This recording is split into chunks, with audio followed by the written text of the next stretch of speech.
Et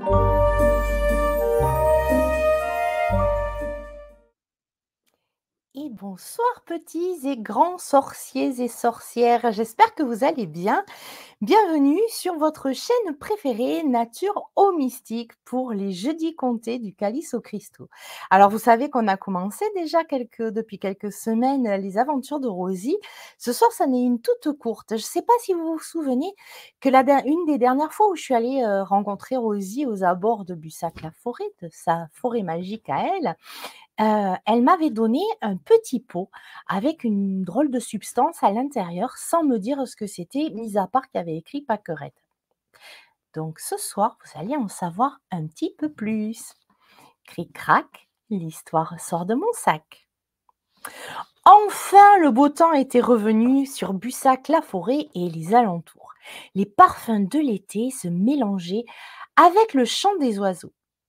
Caroline avait bien avancé sur les travaux de la chaumière Léana et j'avais l'impression qu'elle commençait à s'y plaire, même si jamais elle ne voudrait l'admettre. Je l'avais même surprise à s'aménager un petit espace dans lequel elle commençait à poser des livres et des papiers sur lesquels elle prenait des notes. Chut. J'avais beaucoup de tendresse pour elle, malgré ses sautes d'humeur et sa propension à râler après ma soi-disant désorganisation. N'importe quoi.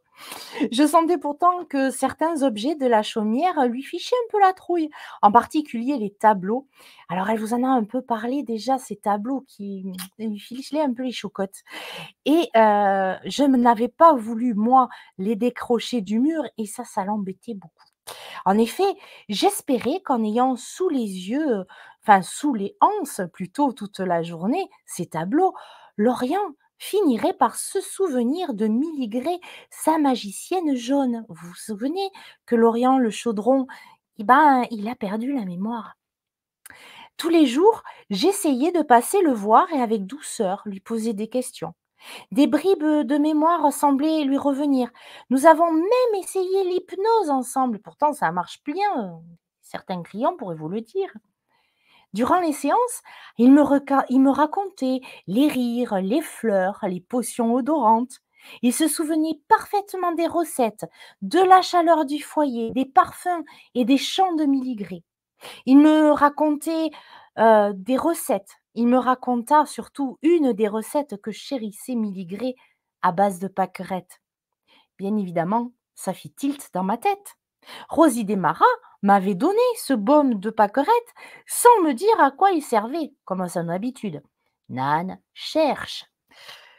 Lorient me vit donc très intéressé par cette recette et je le sentis plein de fierté à l'idée de partager avec moi ses connaissances. Est-ce que ton mentor ne va pas m'en vouloir si je te dis comment on le fait et à quoi il sert?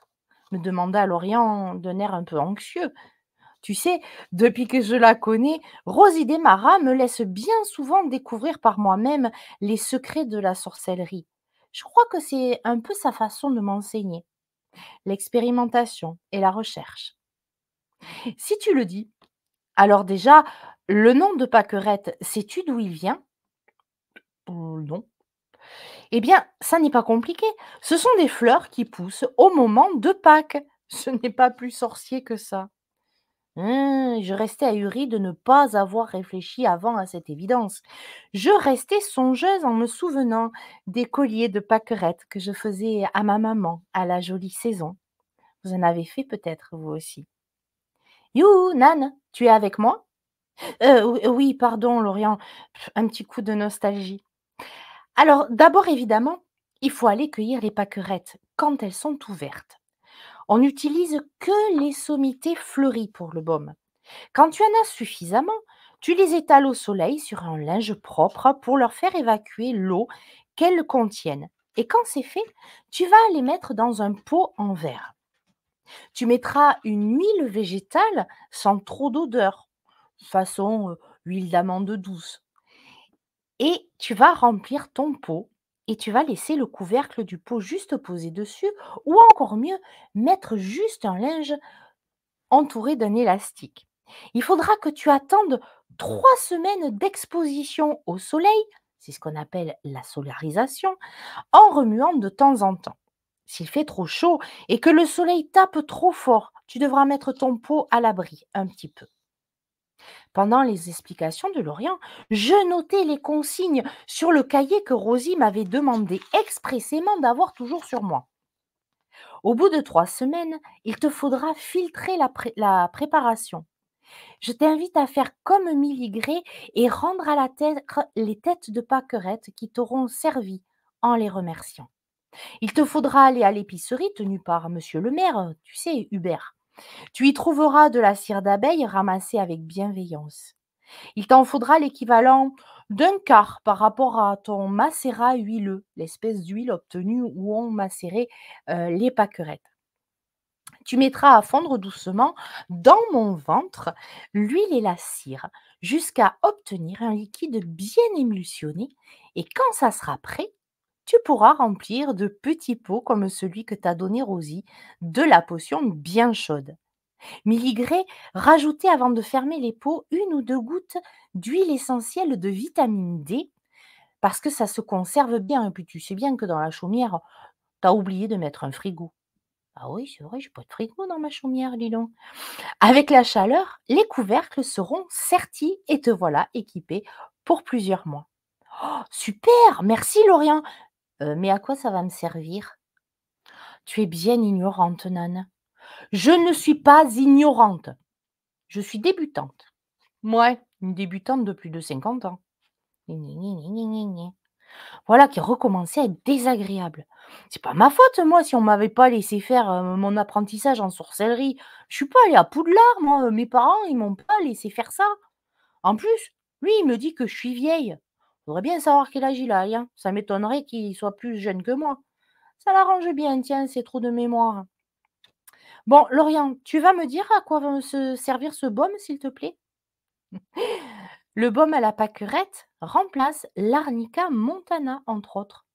Mmh. Tu vas pouvoir l'utiliser sur les petits bobos, les chocs, les bleus. Il s'utilise aussi comme tenseur pour la peau. Miligré l'utilisait sur ses jambes magnifiques. Voyons, il était amoureux ce chaudron, c'est pas possible. Si tu as des soucis de peau, tu peux aussi en poser sur des eczémas secs, par exemple. Oh, super, trop bien, Lorient. Mais c'est pas tout. Tu peux manger les fleurs de pâquerette qui ont un goût de noisette, crue ou cuite. Tu peux les mettre dans des soupes ou des purées. Tu peux aussi l'utiliser en lactofermentation pour en faire des condiments, pour remplacer le vinaigre, puis c'est quand même le vinaigre, les cornichons, puis c'est vachement plus joli. Miligré adorait servir ses pâquerettes sur des tartines de pâté végétal. C'est riche de ces nouvelles connaissances que je remerciais Lorient et allais retrouver Rosie Desmarais pour lui raconter ma découverte. Il faut vraiment que je l'enseigne à Caroline. Je suis sûre qu'elle va adorer mettre des petites pâquerettes en lactofermentation sur ses tranches de cheeseburger. Cric-crac, l'histoire rentre dans mon sac.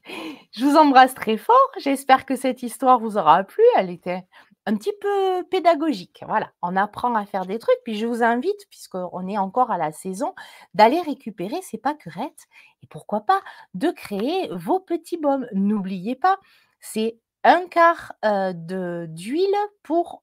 Non, pardon. Un tiers d'huile pour 2 tiers... Non, je vais la refaire.